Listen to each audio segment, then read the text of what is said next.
and I am back live and in person. It is a new year, everybody. Happy New Year to you. And I have a lineup for you tonight. As you all know, I am all about awareness and keeping you abreast of your health and wellness and things that you should be doing so that you can be well, look good, and live a long time. And so, first and foremost, up tonight, January, amongst many things, is HPV and cervical cancer Awareness Month. That's right, all of you ladies out there, it's the first of the year. And if you have not gone and gotten those pap smears done in a long time, or you haven't had your annual visit, I want to encourage you to make your appointments with your gynecologist to get your pap smears done. But not only that, HPV, which is human papilloma virus, is a virus that not only affects women, but it affects men as well. And as you may know, if you have teenagers, 9 chances out of 10, when they reach that puberty age or preteen age, you're taking them to the doctor and they're getting their HPV vaccine in order to, as a means of preventing that cancer or preventing those cancer cells from accumulating and building.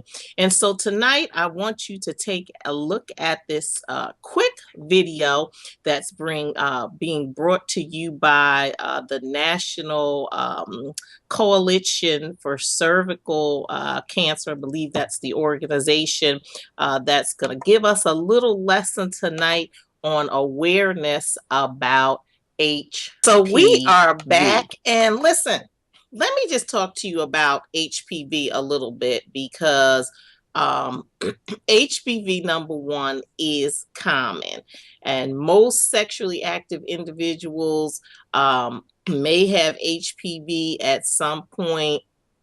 There are approximately 79 million people in the United States with HPV, and there are different types of HPV. Some types of HPV can cause genital warts, while some other types are linked to cervical cell changes that, if it's not detected early, can cause an increase in a woman's risk for cervical cancer. And the other parts of the sexual body, sexual anatomy, HPV can cause some cancers there. So men are not exempt. If you make a booty call, it's not exempt from there neither. It's not exempt if you sucking lollipops and eating watermelon from getting it in your mouth and in your throat. I just want to keep it real for you tonight. For those of you who may think, oh, well, I can do things other ways and different ways in other places. It is not, you are not exempt.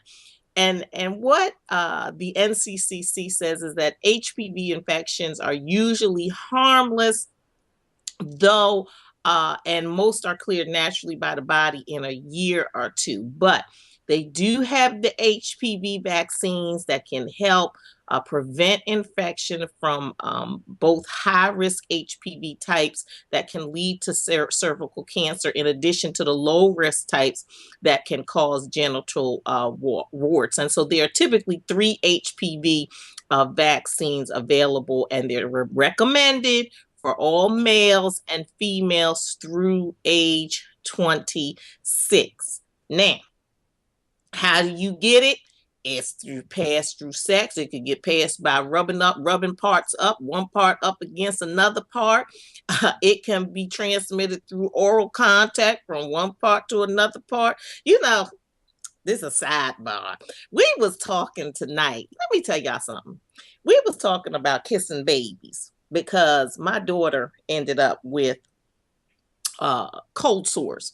And I was big on telling people when she was little, don't kiss the baby because I don't know where your mouth has been. And I told my niece the same thing when she had her baby. Don't let anybody kiss the baby because you don't know where their mouth has been, number one. Number two, a lot of times HPV can go undetected. So you could have HPV and don't even know that you have it until you go and get tested for it. And sometimes it doesn't show up in your pap smear. They specifically have to test for HPV itself. So, studies show that male condoms can reduce HPV transmission to females, although condoms only can protect the skin that they cover, which means tell your sons and tell your daughters.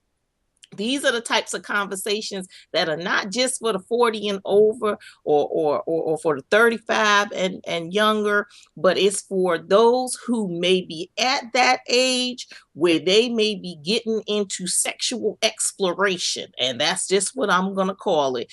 And these young people don't know about these things, or, they think it won't happen to them.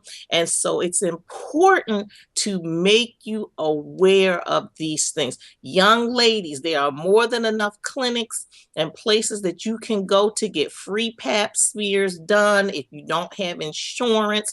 If you're on a college campus and you need to get checked, you should go to the infirmary to inquire. There are women's centers just about in every city. There's a health department with clinics in every city.